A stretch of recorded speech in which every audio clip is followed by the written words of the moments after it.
Hello నమస్తే, నేను Ashok. AP liquor కేసుకు సంబంధించి పెద్ద ఎత్తున ఆరోపణలు వస్తున్నటువంటి నేపథ్యంలో ఇటు సిట్ కానీ ప్రభుత్వం కానీ ఎక్కడా కూడా పెద్దగా మాట్లాడలేదు ఈ కేసుకు సంబంధించి. ఇప్పటికే సిట్ సైలెంట్గా దానికి సంబంధించిన వ్యవహారం మీద ఇన్వెస్టిగేషన్ చేసుకుంటూ వెళ్ళిపోతూ ఉంటే ఎవరైతే నెక్స్ట్ దీనికి సంబంధించిన అరెస్టులు ఉంటారో దానికి సంబంధించిన ఎవరిని చేస్తారు ఏంటి అంటూ కూడా చర్చిస్తూ వస్తుంది. ప్రభుత్వం మాత్రము లిక్కర్ కేసుకు సంబంధించి అవినీతి జరుగుతూ వచ్చింది, గత 5 ఏళ్ల పాటు విపరీతంగా లిక్కర్ మీద దోచుకున్నారంటూ కూడా నేతలందరూ, ఎమ్మెల్యేలు, మంత్రులు కూడా మాట్లాడుతూ వస్తున్నారు. కానీ టీడీపీ మీడియా మాత్రము టీడీపీకి సంబంధించిన పత్రికల్లో చాలా పెద్ద ఎత్తున రోజుకో విధంగా విమర్శలు, రోజుకో విధంగా వార్తలు కూడా స్ప్రెడ్ చేస్తున్నారు. ఇప్పుడు కొత్తగా వైసీపీ ఎమ్మెల్యేలు రాజీనామా చేయబోతున్నారు. జగన్మోహన్ రెడ్డి అరెస్టు జరిగితే వైసీపీ ఎమ్మెల్యేలు మొత్తం రాజీనామా చేస్తారు. ఆ తర్వాత ఏపీలో ఒక సింపతితో ఎన్నికలు జరుగుతాయంటే కూడా కొత్తగా వార్తలు ప్రచురిస్తూ వస్తుంది.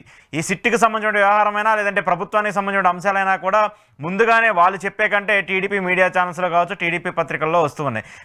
కావాలని చెప్పేసి రెచ్చగొట్టే విధంగానో లేదంటే రెచ్చగొట్టే ధోరణితోనే వీళ్ళందరూ కూడా ఈ ప్రచారాలు చేస్తున్నారంటూ కూడా వైసీపీ పెద్ద ఎత్తున ఆరోపిస్తూ వస్తుంది. దాంతోపాటు లిక్కర్ కేసుకు సంబంధించి ఈడీ ఇన్వాల్వ్మెంట్ జరగాలంటూ కూడా చెప్తూ వస్తున్నారు. ఈడీకి సంబంధించిన వ్యవహారం ఖచ్చితంగా జరగాలి, ఎందుకంటే దీంట్లో మనీ లాండరింగ్ జరిగింది. ఖచ్చితంగా ఈడీ ఇన్వాల్వ్ అయ్యి మనీ లాండరింగ్కి సంబంధించి లేదంటే వివిధ కంపెనీలకు సంబంధించి పెట్టుబడులు కావచ్చు, లేదంటే వాళ్ళ కంపెనీల నుంచి ఇతర కంపెనీల్లో వైసీపీ నేతలకు సంబంధించిన కంపెనీల్లో పెట్టుబడులు పెట్టారంటూ కూడా ఆరోపణలు వస్తూ ఉన్నాయి.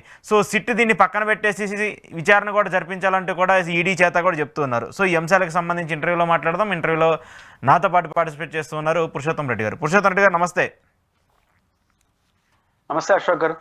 లిక్కర్ వ్యవహారం ఇటు మాట్లాడితే ఏదైనా చెప్పాలనుకుంటే, ఒకవేళ దానికి సంబంధించిన అవినీతి జరిగింది లేదా అనేది తేల్చాలనుకుంటే అటు కోర్టులు తేల్చాలి, దానికి సంబంధించి విచారణ చేసినటువంటి సిట్ చెప్పాలి. కానీ వీళ్ళిద్దరూ మాట్లాడలేదు, వీళ్ళిద్దరూ చెప్పట్లేదు. దీనికి సంబంధించి కొన్ని మీడియా ఛానల్సే ముందుగానే అన్నీ చెప్పేస్తూ ఉన్నాయి. రేపు ఈడీ ఇన్వాల్వ్ అవుతుంది, ఈడీ వచ్చేసి జగన్మోహన్ రెడ్డి అరెస్ట్ చేస్తుందనో, లేదంటే జగన్మోహన్ రెడ్డి అరెస్ట్ అయితే ఎమ్మెల్యేలు అందరూ రాజీనామా చేస్తారు, వాళ్ళు రాజీనామా చేసిన తర్వాత ఏపీలో మళ్ళీ సింపతితో ఎన్నికలు జరగాలని చెప్పేసి వైసీపీ ప్లాన్ చేస్తుందంటూ కూడా ఇలాంటి చర్చలు జరుగుతూ ఉన్నాయి. నిజంగానే అలాంటి పరిణామాలు ఉంటాయా? అలాంటి పరిణామాలు తీసుకురావడం కోసము కొన్ని మీడియా ఛానల్స్ అలా ప్రచారం చేస్తూ ఉన్నాయా? అశోక్ గారు, బేసిక్గా ఆంధ్రప్రదేశ్లో సిట్టు విచారణ లేదా వ్యవస్థల విచారణ కన్నా మీడియా విచారణ ఎక్కువైంది. మీడియా ఇట్లాంటి కేసుల్లో అంటే హై ప్రొఫైల్ పర్సనాలిటీస్ ఇన్వాల్వ్ అయిన ఆరోపణలు ఎదుర్కొంటున్నటువంటి కేసు, ఎంత ఇన్వాల్వ్ అయ్యారు, ఏం తప్పులు జరిగినాయి అనేది సమస్యలు చేల్చుకుంటాయి. బట్ ఇట్లాంటి ప్రొఫెషనల్ అయినప్పుడు కొంత మీడియా అత్యుత్సాహాన్ని చూపడం, ఈరోజు ఏం జరుగుతుంది, రేపేం జరగచ్చు అని అంచనా వేసి వార్తలు రాయడం, ఆసక్తికరంగా చేయడం తప్పు కాదు. ఎందుకంటే మీడియాకున్న స్వభావం, ప్రజలు కూడా మీడియా నుంచి ఆశిస్తారు. ఎందుకంటే సిట్ వచ్చి అన్ని విషయాలు బయట వచ్చి చెప్పదు, ఆఫీసర్స్ వాళ్ళకి కావాల్సింది చెప్తారు. కాబట్టి ఏదో తెలుసుకోని ఆతృత సమాజంలో ఉంటుంది కాబట్టి కొంచెం ఆసక్తికరంగా లోతుల్లోకి వెళ్ళి మీడియా ఇన్వెస్టిగేషన్ అనేది సహజం, దాన్ని తప్పట్లేం. కానీ ఇప్పుడు ఏపీలో జరుగుతా ఉంది, ప్రజలకున్న ఆసక్తి ఉన్నటువంటి మీడియా ఇన్వెస్టిగేషన్ కాకుండా వాళ్ళ ఆసక్తితో కూడుకున్నటువంటి రాజకీయ ఆసక్తిని ఇక్కడ చొప్పిస్తున్నారు.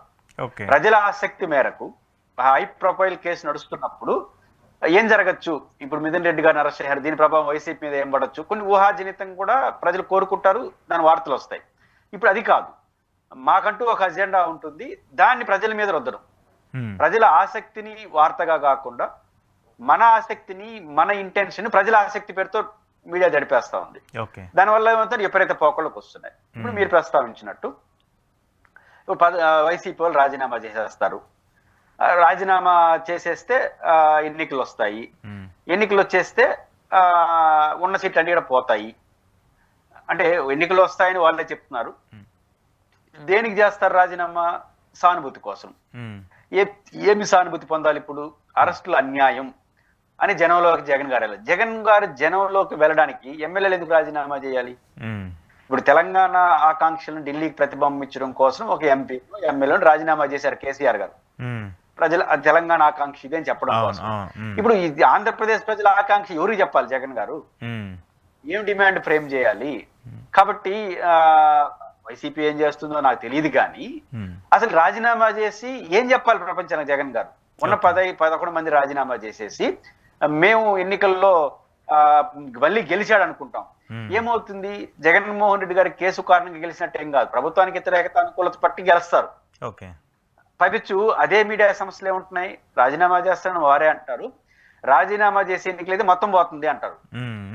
ఇంకోవైపు ఏమో ఎంత డబుల్ స్టాండర్డ్ చూడండి, మొత్తం పోతుందని మీరు అనుకున్నప్పుడు జగన్ గారికి అంచనా ఉండదా?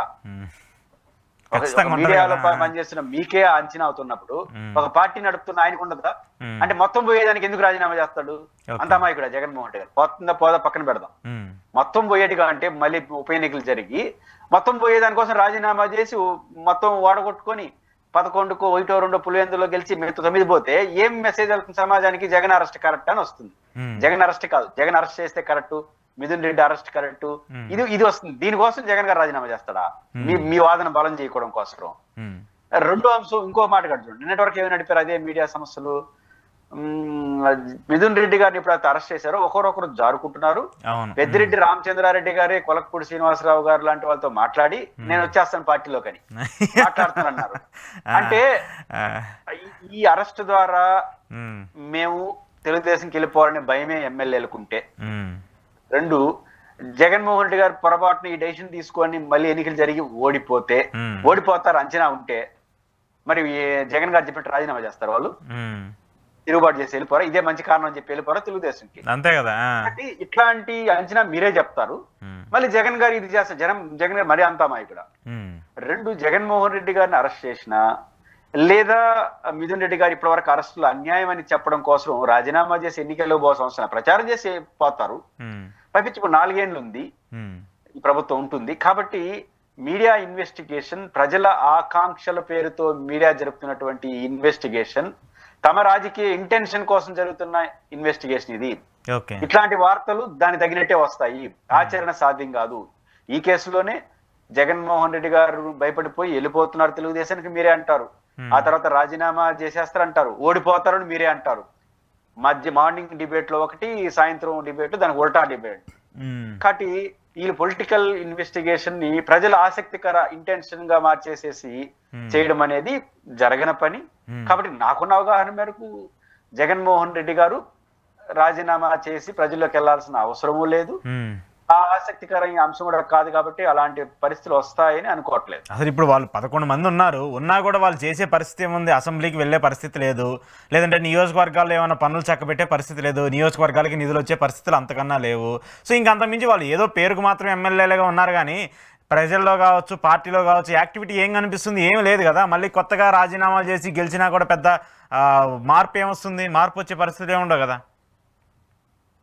అదే ఇప్పుడు ఏమవసరం జగన్మోహన్ రెడ్డి గారికి ఈ ఏదైతే కేసుల్లో వరుస అరెస్టులు జరుగుతున్నాయో, జగన్ గారిని కూడా అరెస్ట్ చేస్తారని ఏదైతే ప్రచారం వాళ్ళు చేస్తున్నారో, ఇది ప్రజల్లోకి తీసుకెళ్లి ఇది అన్యాయము, అక్రమము, అప్రజాస్వామ్యం, మా మీద అన్యాయంగా చేస్తున్నారని రాజీనామా చేసి ప్రజల్లోకి వెళ్ళాలట. 11 నియోజకవర్గాలు తప్ప ఇంకేడ పోలేదు. ఎందుకంటే వాళ్ళు ఉండేది 11. కాబట్టి యాడికి పోలేరు, రాష్ట్రం అంతా తిరగలేరు. రెండు, ఎన్నికల్లో క్యాంపెయిన్ చేసి ప్రజలు వ్యతిరేకత చెప్పాల్సిన అవసరం, రాష్ట్ర వ్యాప్తంగా క్యాంపెయిన్ చేస్తారు, ఇది అన్యాయం అని చెప్తారు. ఆ రూట్ ప్రజల్లో ఆకాంక్షలు ప్రభుత్వం చేస్తున్న నిర్వాహకానికి వ్యతిరేకంగా ఉన్నాయని వ్యక్తీకరించడానికి వాళ్ళు రాజీనామా చేయాల్సిన అవసరం లేదు. పైపించి ఇప్పుడు రాజీనామాకు అనుకూల పరిస్థితి కూడా ఏమి లేవు.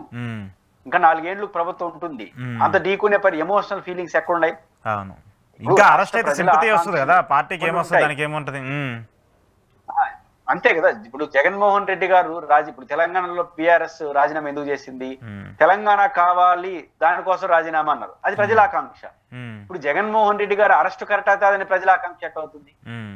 ప్రజలు ఎప్పుడు జగన్ గారు రాజీనామాలు చేసే అవకాశం ప్రజల్లోకి ఎప్పుడు వెళ్తాడు అంటే సూపర్ 6 అమలు కానప్పుడు, ప్రజల ఆకాంక్షలు ప్రజల సమస్యల డిమాండ్ గా మారి మేము మీ ఆకాంక్షలు ప్రతిబింబించడం కోసం రాజీనామా చేస్తున్నామంటే అప్పుడు ప్రజలు కనెక్ట్ అవుతారు. ఓడతారా గెలుస్తారు వేరే సంగతి. వీళ్ళ పార్టీ వాళ్ళు అరెస్ట్ అవుతా ఉంటే ప్రజలు రండి అంటే ఎందుకు వస్తారు? ప్రజలు సంబంధం ఏముంది? వాళ్ళ పార్టీ కార్యకర్తలు వస్తారు. కాబట్టి ఇట్లాంటి అవసరం వాళ్ళకి లేదు. న్యాయ పోరాటం చేస్తారు, బెయిల్ తెచ్చుకుంటారు. బహుశా బెయిల్ 1 నెల అటు ఇటు వచ్చేస్తుంది. ఇంకొకటి మెయిన్ సార్ చెప్పండి సార్. 1 నెల అటు ఇటు వచ్చేసిన తర్వాత మళ్ళీ ఇంకో వాయిదాలే కదా. ఇప్పుడు తేలదా కేసు, సంవత్సరాలు పడుతుంది. మళ్ళీ కొత్త ప్రభుత్వం కూడా వచ్చేస్తుంది. ఇంకా వాయిదాల్లో చర్చనీయాంశం ఏం కాదు. అరెస్ట్ అయ్యే ముందు ఒక చర్చ, అరెస్ట్ అయిన తర్వాత జైల్లో ఉన్న రోజులు ఒక చర్చ, బయట వచ్చేస్తే ఇక్కడికి అయిపోయింది. ఓకే. ఇంకేముంది, కొత్త విషయాలు మాట్లాడుకుంటారు. కాబట్టి దీనికోసం ఎందుకు చేస్తారు రాజీనామా? ఓకే. ఓకే. ఓకే. అంటే ఇప్పుడు మీరు అరెస్ట్ అంటున్నారు. అరెస్ట్ చేస్తే అసలు బయటకు వచ్చే పరిస్థితే లేకుండా చేయాలి. చేస్తే దానికోసం ఈడీని ఇన్వాల్వ్ చేయాలని చెప్పేసి చాలా పెద్ద ఎత్తున చర్చ జరుగుతుంది. ఎందుకంటే గతంలో స్కిల్ డెవలప్మెంట్ కేసుకు సంబంధించి చంద్రబాబు నాయుడు గారు అరెస్ట్ అయినప్పుడు అప్పుడు ఈడీ ఇన్వాల్వ్ అవుతూ వచ్చింది. అక్కడ మనీ లాండరింగ్ జరిగింది. 371 కోట్లకు సంబంధించి ఇన్వాల్వ్మెంట్ స్కామ్ జరుగుతూ వచ్చిందని చెప్పేసి జరుగుతూ వచ్చింది. కానీ ఈ కేసుకు సంబంధించి ఈడీ ఇన్వాల్వ్ అవ్వట్లేదు అనేటువంటి ఒక భయంలో టీడీపీ కావచ్చు, టీడీపీ మీడియా ఛానల్స్ ఉన్నాయి. ఎందుకంటే సిట్ కావచ్చు, సిఐడి కావచ్చు, ఏది అరెస్ట్ చేసినా కూడా అది స్టేట్ పరిధిలో ఉండేది. దానికి సంబంధించి ఎంత ఒకవేళ అరెస్ట్ జరిగినా కూడా 90 రోజుల్లో బెయిల్ రావాల్సిన ప్రక్రియ ఉంటుంది.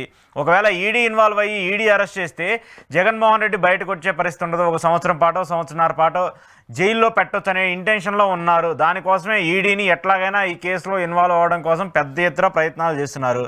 ఈడీ ఇన్వాల్వ్ అయిందంటే దాని వెనక బీజేపీ ఉందని చెప్పేసి అర్థమైపోద్ది అనేటువంటి ఒక సిచ్యువేషన్ కూడా కనిపిస్తూ ఉంది. సో ఇప్పుడు బీజేపీ ఇన్వాల్వ్ అయినా లేదంటే ఈడీ ఇన్వాల్వ్ అయినా దాని వెనక ఏదో ఒక మతలబు ఉంటుంది. కానీ బీజేపీ దానికి సహకరించట్లేదు అనేది చర్చ. అశోక్ గారు, బేసిక్ గా 2 పాయింట్లు.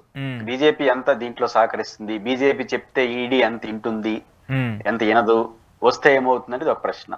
రెండో, జగన్మోహన్ రెడ్డి గారిని ఎక్కువ రోజులు జైల్లో పెడతారు అంటే దానికి సాకు 16 నెలలు. ఆ రోజు కాంగ్రెస్ పార్టీ ఢిల్లీలో అధికారంలో ఉంది, రాష్ట్రంలో అధికారంలో ఉంది. వ్యవస్థల్ని మేనేజ్ చేసి జగన్మోహన్ రెడ్డి గారు 16 నెలలు జైల్లో పెట్టారని ఆ రోజు విమర్శ. ఆ రోజు ప్రధానంగా వారు తీసుకున్న లాజిక్ ఏంటంటే, నెంబర్ 1, కేసు మీద కేసు పెట్టుకుంటా పోవడం. అంటే ఒక మామూలుగా యాజ్ పర్ నామ్స్ సుప్రీంకోర్టు 7 సంవత్సరాల లోబడి శిక్ష పడే కేసు ఉంటే 60 రోజుల్లో బెయిల్ ఇవ్వాలి. 7 సంవత్సరాల పైబడి శిక్ష పడే కేసు ఉంటే 90 రోజుల్లో బెయిల్ ఇవ్వాలి, అన్ని విచారణలు పూర్తి చేసి. కాబట్టి ఒక కేసులో 60 రోజుల్లో బెయిల్ వచ్చేది కనుకో మళ్ళీ కొత్త కేసు పెట్టడం, మళ్ళీ దాంట్లో 60 రోజులు అట్లా తిప్పుకుంటూ 16 నెలలు పెట్టారు. కాబట్టి మళ్ళీ కూడా జగన్మోహన్ రెడ్డి గారు ఈడీ ఎన్ఫోర్స్మెంట్ ఎంటర్ అయితే అరవింద్ కేజ్రీవాల్ లాగా ఇంకొకరిలాగా సుదీర్ఘకాలం పాటు జైల్లో పెట్టడానికి స్కోప్ ఉంటుంది అనేది ఒక చర్చ నడుస్తుంది. ఆ మీడియా ఛానల్ ఇదే ప్రెజర్ చేస్తున్నారు. ప్రెజర్ చేస్తూ వ్యూహాత్మకంగా బీజేపీ పైన ఒత్తిడిగా చేస్తున్నారు. అంటే చర్చల్లో ఇంతవరకు ఈడీ ఇన్వాల్వ్ కాలేదు అంటే బీజేపీ వాళ్ళు ఎవరో కాపాడుతున్నారు. అదృశ్య శక్తులు ఉన్నారు. ఆ అదృశ్య శక్తులు ఎవరో తెలియదు, ఢిల్లీలో ఉన్నారని. అంటే దీని ద్వారా మానసికంగా బీజేపీ మీద ప్రభావం చూపే అవకాశం ఉందా అనేది చూడాలి. అయితే నేను బీజేపీ అయినా ఇంకొక పార్టీ అయినా ఎందుకంత మూల్యం చెల్లించుకుంటుంది? ఆ రోజు కాంగ్రెస్ పార్టీ 16 నెలలు జైల్లో పెట్టేది మూల్యం చెల్లించుకునేది. అంటే బీజేపీ తెలుగుదేశం పార్టీ ఎట్లుంటుందంటే రాజకీయంగా, అది రాజకీయంగా కరెక్టే. ఎటంటే మన మీదే భారం వేసుకోదు. అంటే మంచి సన్మానం లాంటిది. అంటే ప్రభుత్వం బాగుంది, నిర్ణయాలు బాగున్నాయి, ప్రజల్లో మంచి వాతావరణం మూడు వచ్చింది అనుకోండి, అదే మొత్తం నాకే కావాలనుకుంటుంది, పక్కన వాళ్ళకి ఇది. కానీ భారం వచ్చినప్పుడు మొత్తం అలా కొంచెం పంచాలనుకుంటుంది. అది ఇప్పుడు ఆంధ్రప్రదేశ్ లో జగన్మోహన్ రెడ్డి గారి నాయకత్వంలో వైఎస్ఆర్ కాంగ్రెస్ పార్టీ అరెస్టులందరూ భారం తెలుగుదేశం మీద పడతా ఉంది. అంటే చంద్రబాబు గారు, లోకేష్ గారు చేయిస్తున్నారా లేదో పెడితే ఉంది. ఒకరే భారం వేయడం కొంచెం బరువు అవుతుంది. రెండోది టార్గెటెడ్ అయిపోతారు. కాబట్టి జనసేనకు కొంచెం భారం, బీజేపీకి కొంచెం భారం వేస్తే భారము తగ్గుతుంది. రేపు ఏదైనా ఉల్టా అయితే వాళ్ళు భరిస్తారు, అందరూ కలిసి భరించుకోవచ్చు. అట్లాంటిది ఉంది. కానీ జనసేన కానీ టీవీ డిబేట్ లో తప్ప పెద్దగా జనసేన అధినేత కూడా దీనిపైన స్పందించట్లేదు. లేదు, బీజేపీ వాళ్ళు కూడా అసలు స్పందించట్లేదు. బీజేపీ సైలెన్స్ అసలు దీని మీద అసలు వాళ్ళు అసలు మాట్లాడలేదు. కాబట్టి నేచురల్ గా మాట్లాడడానికి పెద్దగా నిరాకరించిన పార్టీ ఈడీ ఎంటర్ కావడానికి మీరు కంప్లైంట్ ఇచ్చినా నేను కంప్లైంట్ ఇచ్చినా తగిన విచారణకు కావాల్సి ఉంటే ఈడీ ఎంటర్ అయిపోతారు, దాంట్లో సందేహం లేదు. కానీ ఈడీ ఇది ఇండిపెండెంట్ బాడీ, దీనిలో బీజేపీ ఎంత ఇన్వాల్వ్ అవుతారు అనేది వేరే చర్చ. కానీ చర్చ అయితే వచ్చేస్తుంది. ఈడీ ఎంటర్ అయిందంటే బీజేపీ వాళ్ళు ఇన్వాల్వ్ అయిపోయినారు, కొంచెం భారం వాళ్ళ మీద వేయడం.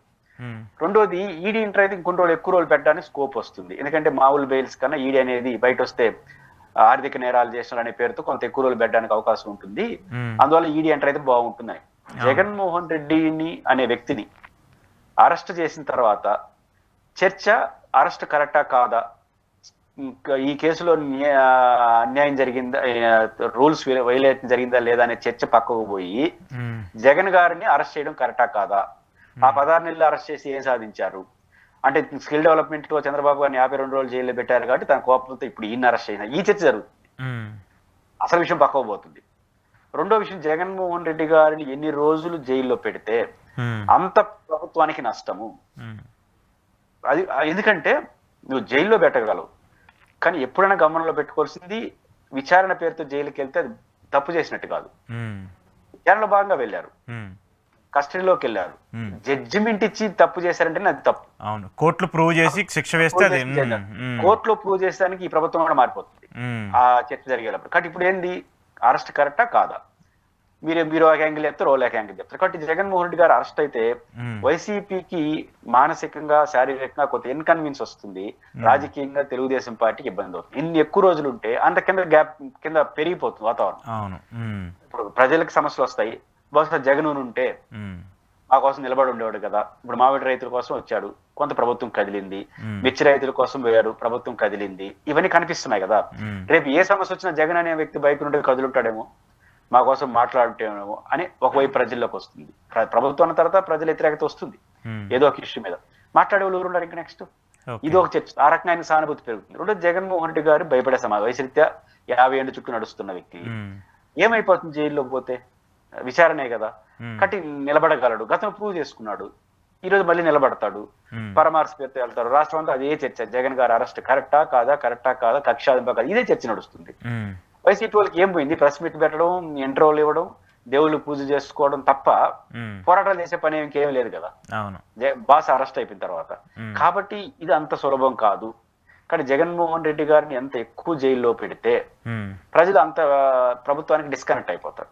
అది ప్రభుత్వానికి నష్టం. కాబట్టి వారు ఏం చేస్తారో చూడాలి. కోరికలు ఇవన్నీ, ఆయన ఎక్కువ రోజు పెట్టాలని ఇంతవరకు నోటీస్ కూడా ఇవ్వట్లేదు. కాకపోతే నేను అనుకుంటున్నాను జగన్మోహన్ రెడ్డి గారికి ఎంత పాత్ర ఉందో ఏంటో విచారణ సమస్యలు తెలుస్తాయి. కానీ జగన్మోహన్ రెడ్డి గారిని అరెస్ట్ అయిపోతే చర్చ మారిపోతుంది. జగన్మోహన్ రెడ్డి గారు బయట ఉంటే జగన్ అరెస్ట్ పేరుతో ఎంతనా మాట్లాడచ్చు. డబ్బులు తినేసినారు, ఆయన ద్వారా డబ్బులు అందినాయి, ఈయన ద్వారా డబ్బులు అందినాయి, చర్చ పెట్టచ్చు. అదే నెగిటివిటీ కంటే పాజిటివిటీ ఎక్కువ అయిపోద్ది కదా. చంద్రబాబు నాయుడు గారికి సంబంధించి చూసినప్పుడు కూడా సరే ఆయన నిజంగానే తప్పు చేశారా లేదా అనేది పక్కన పెట్టేస్తే, అరే ఈ వయసులో ఆయన అరెస్ట్ చేసుకుంటూ వచ్చారు, జగన్ తప్పు చేశాడు అనేటువంటి మౌత్ పబ్లిసిటీ ఆటోమేటిక్గా టీడీపీకి పెరిగిపోతూ వచ్చింది. సేమ్ అప్పుడు జగన్మోహన్ రెడ్డి గారిని అరెస్ట్ చేసినప్పుడు కూడా తండ్రి చనిపోయాడు కాబట్టి కక్ష తీర్చుకోవడం కోసమో, లేదంటే ఆయన సీఎం అడిగాడని చెప్పేసి ఇలాంటి జరుగుతూ వార్తలు వస్తూ వచ్చాయి కదా. అంటే జనాల్లో ఏది నిజం ఏది అబద్ధం అనే కంటే కూడా సింపతి గెయిన్ అయ్యే అవకాశాలు ఎక్కువగా కనిపిస్తూ ఉంటున్నాయి కదా. బేసిక్ గా మీరు ఎగ్జాక్ట్లీ కరెక్ట్. చంద్రబాబు నాయుడు గారు స్కిల్ డెవలప్మెంట్ కేసులో అరెస్ట్ అయిన తర్వాత చర్చ, అరెస్ట్ కు ముందు చర్చ తేడా చూడండి. అవును, స్కిల్ డెవలప్మెంట్ కేసులో అరెస్ట్ కు ముందు తెలుగుదేశం పార్టీ ఏదో తినేసింది, చంద్రబాబు నాయుడు గారు తప్పు చేసినారు, వాళ్ళు కేబినెట్ తప్పు, ఏదో చర్చ నడిచింది. దానికి వాళ్ళు సమాధానం కూడా చెప్పారు మేమేం చేయలేదని. రెండు నడిచాయి. ఇక్కడ వన్స్ చంద్రబాబు గారు అరెస్ట్ అయిన తర్వాత 75 ఏళ్ల సీనియర్ పొలిటీషియన్, మాజీ ముఖ్యమంత్రి అవసరమా, ఆయనకి హాస్పిటల్లో సమస్యలు, హెల్త్ సమస్యలు, దుర్మార్గంగా అరెస్ట్ చేసినారు, కనీసం కస్టడీలో తీసుకొని ఈ హౌస్ అరెస్ట్ చేయొచ్చు కదా, ఇంత చర్చ నడిచింది. అంతే, అంతకుముందు అవినీతి జరిగిందా లేదా అనే చర్చ పక్కకు పోయి చంద్రబాబు గారు అరెస్ట్ కరెక్టా కాదనే చర్చ వచ్చేసింది. రేపు జగన్ గారు వచ్చినప్పుడు అదే జరుగుతుంది. పైపించి ఒక అడ్వాంటేజ్ ఏంది, 53 రోజులు ఆయన అరెస్ట్ చేసినారు కాబట్టి ఇప్పుడు జగన్ గారికి ప్రతీకారంగా అరెస్ట్ చేస్తున్నారు. పైపించి మీరు ముందే చెప్పేసినారు, విచారణ సంస్థలో తేలి జగన్ గారిని అరెస్ట్ చేస్తే దట్ ఈస్ డిఫరెంట్ ఇష్యూ. అసలు జగన్ గారు ఆల్రెడీ అరెస్ట్ చేస్తారని అనుకోని విచారణ స్టార్ట్ చేసినట్టుగా నడుస్తుంది వ్యవహారం. బయట చెప్తే ఈ చర్చ వల్ల మీడియా చెప్పేసింది, వాళ్ళ ఛానల్స్ చెప్పేస్తున్నాయి కదా, ఎవరో చెప్పాల్సిన అవసరం ఉంది. నిజానికి చంద్రబాబు నాయుడు గారు అరెస్ట్ అయ్యే రోజు వరకు ఎవరికి తెలియదు. విచారణలో భాగంగా అరెస్ట్ అయినానే ఇది రాజకీయ కక్షగా మారిపోయింది. ఇప్పుడు మీరు విచారణ ప్రారంభం కాకముందుగానే జగన్ అరెస్ట్ వచ్చారని చెప్పేసినారు, అవుతారు లేదో పక్కన పెడితే. కానీ ఇప్పుడు మీ అవుతారని ముందే చెప్పేసిన తర్వాత ఇంకా విచారణ సంస్థలు అదే గదిస్తాయి అంటారు. సో ఆ పాయింట్ ఆఫ్ వ్యూలో తీసుకున్నప్పుడు జగన్మోహన్ రెడ్డి గారు అరెస్ట్ అయితే చర్చ మద్యం కేసు పక్కకు పోయి ఇది కరెక్టా కాదా ఈ చర్చ వచ్చేస్తుంది. ఈ చర్చ వచ్చి ఊరికి లాభం, ఖచ్చితంగా జగన్మోహన్ రెడ్డి గారికి లాభం. కాబట్టి ఈ విషయంలో ప్రభుత్వం అట్లా ఆలోచిస్తుందా లేదా అని చూడాలి. ఓకే, కంక్లూడ్ చేస్తుంది ఒక పాయింట్ సార్. సతీష్ రెడ్డి గారు వైసీపీ పార్టీ జనరల్ సెక్రటరీ, ఆయన కొన్ని కీలక వ్యాఖ్యలు చేస్తూ వచ్చారు. ఏంటంటే పులివెందులకు సంబంధించి ఎప్పుడూ లేనటువంటి ఒక సంస్కృతిని టీడీపీ నేతలు కావచ్చు, టీడీపీకి సంబంధించిన వ్యక్తులు తీసుకొస్తున్నారు. అక్కడ ఉన్నటువంటి బీటెక్ రవి గారు కావచ్చు, ఇంకొంతమంది నేతలు. ఆయన నిన్న ఎప్పుడు అగ్రెసివ్గా మాట్లాడే నోటిని చాలా తక్కువగా చూస్తూ ఉంటాం. కానీ నిన్న ఆయన ప్రెస్ మీట్ పెట్టి చాలా ఆగ్రహంతో, దట్టు కూడా వాళ్ళిద్దరిని ఏమనలేదు, మీ చేత మాట్లాడిస్తున్నటువంటి లోకేష్కో లేదంటే చంద్రబాబు నాయుడు గారికో నేను చెప్తున్నాను, కక్ష సాధింపు చర్యలో లేదంటే మా వాళ్ళని బెదిరించి మా వాళ్ళని కొట్టి అలానే చేయాలనుకుంటే రాబోయే రోజుల్లో అలాంటివే మీకు జరుగుతాయి అంటూ కూడా ఆయన మాట్లాడుతూ వచ్చారు. దాంతోపాటు ఎక్కడ కూడా ఆయన అగ్రెసివ్గా బూతులు తిట్టమో అలాంటివి లేకుండా ఒక హుందాతనంగా ఒక పార్టీకి మధ్య ఉండేటువంటి అంశాలనే మాట్లాడుతూ వచ్చారు. ఏం చెప్తారు? సతీష్ రెడ్డి గారు ఆ, మంచి గొప్ప రాజకీయ నాయకుడు. ఉమ్, సతీష్ రెడ్డి గారు నిన్న చేసినటువంటి హెచ్చరికలు ఉమ్, లేదా సతీష్ రెడ్డి గారు చేసినటువంటి ప్రెస్ మీట్ లో చేసిన మాటలు చూసిన తర్వాత ఒక పరిణితి చెందిన రాజకీయ నాయకుడు ఉమ్, ఒక రకంగా హ్యాట్సప్ చెప్పాలి. అవును. ఉమ్, అంటే హ్యాట్సప్ ఎందుకు చెప్తున్నానంటే ఆయన హెచ్చరికలకు కాదు, ఉమ్, లోకేష్ గారిని, బీటెక్ రవి గారిని, వాసు గారిని హెచ్చరించిన దానికి కాదు. ఆయన హెచ్చరించాడు, వారు సమాధానం చెప్తారు, అది పొలిటికల్, వాళ్ళు రెండు పార్టీల మధ్య సమస్య. ఉమ్, నేను ఎందుకు హ్యాట్సప్ చెప్తున్నానంటే అంత తీవ్రంగా రియాక్ట్ అయినప్పుడు కూడా, చాలా తీవ్రంగా రియాక్టెడ్ అయినా, అవును. అంత రియాక్ట్ అయినప్పుడు కూడా ఎక్కడ కూడా భాషా లోపం గాని, అభ్యంతరకర భాష గాని, మాట మాటలు జారటం గాని గాని. లేకపోవడం ఆయన హ్యాట్సప్ చెప్పాలి. ఎందుకంటే ఆంధ్రప్రదేశ్ లో వర్తమాన రాజకీయాలలో చాలా ఘోరంగా, నీచంగా రాజకీయ భాష మారిపోయింది. తిరిగి సమాధానం చెప్పుకోలేని రాజకీయ భాషగా మారిపోయింది. మీరు నన్ను ఒక మాట అంటే నేను తిరిగి మీరు ఆ మాట అనే వాతావరణం ఉండాలి. కానీ మీరు ఒక బూతు మాట్లాడితే అంతకన్నా బూతు మాట్లాడాల్సిన పరిస్థితి రాకూడదు. విమర్శలు రాజకీయాలు ఎట్లా ఉండాలంటే మీరు నా పైన చేస్తే నేను తిరిగి ప్రతి విమర్శ చేయడానికి అవకాశం ఉండే వాతావరణం ఉండాలి. ఇప్పుడు ఎట్ అయిపోయింది, ఒక నాయకుడు తిడతాడు, మనం మళ్ళీ తిట్టడం తప్ప మర్యాదగా సమాధానం చెప్పే వాతావరణం ఉండదు. తిట్టిన తర్వాత నేను ప్రతిగా తిట్టాలి. అట్లాంటి ఒక విష పరిస్థితి ఆంధ్రప్రదేశ్ లో ఏర్పడిన నేపథ్యంలో ఇట్లా ఉండాలి రాజకీయ నాయకుడు అని సతీష్ రెడ్డి గారు. అందుకు నేను హ్యాట్సప్ చెప్తున్నాను. హెచ్చరికలు, తెలుగుదేశం పైన చేసిన విమర్శలు అనేది వాళ్ళ పార్టీ రెండు వ్యవహారం. దాంట్లో నాకేమి ఎవరు కరెక్ట్ ఎవరు తప్పని చెప్పదలుచుకోలేదు. ఆ పద్ధతి ఒకటి కనపడుతుంది. రెండోది, సతీష్ రెడ్డి గారిని చూసి అందరూ నేర్చుకోవాల్సింది ఏంటంటే, దాదాపు 25 ఏళ్ల పాటు తెలుగుదేశంలో ఉన్నప్పుడు ఆ తెలుగుదేశంలో మమేకమై పనిచేసి వైఎస్ రాజశేఖర రెడ్డి గారు పైన పోరాటం చేసి 4 సార్లు ఆయనకి వ్యతిరేకంగా పోటీ చేసి ఓడిపోయాడు. ఆయనతో యుద్ధం చేసినాడు, రాజకీయ యుద్ధం చేసినాడు, చాలా గట్టిగా మాట్లాడినాడు. అదే సతీష్ రెడ్డి గారు 25 ఏళ్ల పార్టీ అనుబంధాన్ని పక్కన పెట్టి ఏ కుటుంబం పైన అయితే పోరాటం చేశాడో ఆ కుటుంబం పక్షాన్ని నిలబడి అంతే టోన్ తో తెలుగుదేశం పార్టీని విమర్శించగలుగుతున్నాడు. సాధారణంగా అయ్యి ఉంటే సతీష్ రెడ్డి గారి మాటలకు విలువ ఉండేది కాదు. ఎందుకు, నేనేం మాట్లాడేవా నన్ను 25 ఏళ్ళు తెలుగుదేశం నుండి రాజశేఖర రెడ్డి గారి కుటుంబాన్ని ఇట మాట్లాడి ఇప్పుడు ఏం మాట్లాడుతున్నావు, రివర్స్ లో మాట్లాడుతున్నావు, నీకు విలువలు ఉన్నాయని అడిగేవాళ్ళు. ఈ రోజు ఆంధ్రప్రదేశ్ లో ఏ రాజకీయ నాయకుడన్నా ఒక పార్టీలో ఉంటే పక్క పార్టీకి పోతే వెంటనే ఇవేస్తున్నారు, గతం వర్తమానం తవ్వుతున్నారు పాతయన్ని. సతీష్ రెడ్డి విషయంలో గతాన్ని ఏమి వీడియోలు వేయట్లేదు. కారణం ఏంటంటే గతంలో కూడా ఆయన వ్యక్తిగత జోలికి వెళ్ళట్లేదు. ఒక విధానపరంగా తన పార్టీ వైపు నిలబడ్డాడు, స్టాండ్ బై ఉన్నాడు. విధానపరంగా విమర్శించిన వాళ్ళకి ఎప్పుడైనా మాట్లాడగలరు. అదే సతీష్ రెడ్డి గారు ఆ రోజు నోరు జారి ఉంటే ఈరోజు సతీష్ రెడ్డి గారు ఈరోజు మాట్లాడుండేవాడు కాదు. ఆ పాత వీడియోలను తీసుకొచ్చి చేస్తుంటారు, భలే మాట్లాడేవా గతంలో అని, అప్పుడే బూతులు తిట్టావు ఈ రోజు మళ్ళీ ఎగేసుకొస్తున్నావు అని. కానీ ఆ రోజు మాట్లాడగలిగాడు, ఈ రోజు మాట్లాడగలిగాడు, రేపు మాట్లాడగలుగుతున్నారంటే ఒక రాజకీయ నాయకుడికి ఉండాల్సినటువంటి 100% సంపూర్ణ రాజకీయ లక్షణాలు ఆయనకు ఉన్నాయి. ఏ రాజకీయ కుటుంబాన్ని అయితే పోరాడాడో ఆ కుటుంబంతో నిలబడడం ఒక గొప్ప విషయం. అంటే ఈ రోజు రాజశేఖర రెడ్డి గారిని, వైఎస్ జగన్మోహన్ రెడ్డి గారిని ప్రేమించే వాళ్ళందరూ సతీష్ రెడ్డి లాంటి నాయకుడు కావాలనుకుంటున్నారు. ఖచ్చితంగా. ఇట్లా అంటే ఆ పరిణితి చాలా ఇంపార్టెంట్. కాబట్టి ఈ రోజు రాజకీయ నాయకులు ఇంకేం చేసేదంటే తీవ్రంగా విమర్శించాల్సి వస్తే మాకు బూతులు వస్తున్నాయి, అసభ్య పదజాలని సమర్థించుకుంటారు. తప్పు.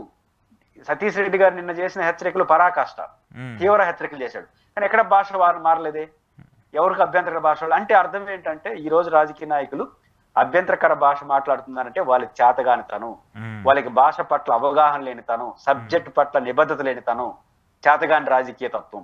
అంటే విషయ పరిజ్ఞానం లేనప్పుడు బూతులు వస్తాయి. మీ పట్ల చాలా గట్టిగా విమర్శ చేయదలుచుకుంటే ఒక మంచి అందమైన తెలుగు భాష ఉంది, నిన్న సతీష్ రెడ్డి గారు అది మాట్లాడారు. కానీ ఆ భాష పట్ల మీ పట్ల విశ్వాసం లేనప్పుడు బూతులు వచ్చేస్తాయి. కాబట్టి ఈరోజు బూతులు మాట్లాడే వాళ్ళు టంగ్ స్లిప్ అయ్యో లేదా ఆవేశాలలోనే కాదు, విషయ పరిజ్ఞానం లేని వాళ్ళు, క్యారెక్టర్ లేని వాళ్ళు, సబ్జెక్ట్ లేకుండా ఏదో మాట్లాడదాం. కాబట్టి పరుష పదజాలం వాడకుండా కూడా అత్యంత ఘాటుగా సీరియస్ గా హెచ్చరికలు కూడా చెయ్యొచ్చు అని నిరూపించాడు నిన్న సతీష్ రెడ్డి గారు. కాబట్టి సతీష్ రెడ్డి గారు చేసిన వ్యాఖ్యలు, దాని రూపం అనేది తెలుగుదేశం వాళ్ళు, వైసీపీ వాళ్ళు చేర్చుకుంటారు. దాని జోలికి నేను వెళ్ళను, ఎవరు కరెక్ట్ ఎవరు తప్పని ప్రజలు నిర్ణయించుకుంటారు. బట్ ఆ స్వభావం, ఆ నిజాయితీ, ఆ రాజకీయ నిబద్ధత అనేది మాత్రం ఖచ్చితంగా సతీష్ రెడ్డి గారిని చూసి ఈ రోజు రాష్ట్రంలో రాజకీయ నాయకులు ఖచ్చితంగా నేర్చుకోవాలి. అలాంటి సతీష్ రెడ్డి గారు ఒక కీలక భాగస్వామ్యం వైఎస్ఆర్ కాంగ్రెస్ పార్టీ ఉండడం వైసీపీకి కూడా పెద్ద అసర్టు.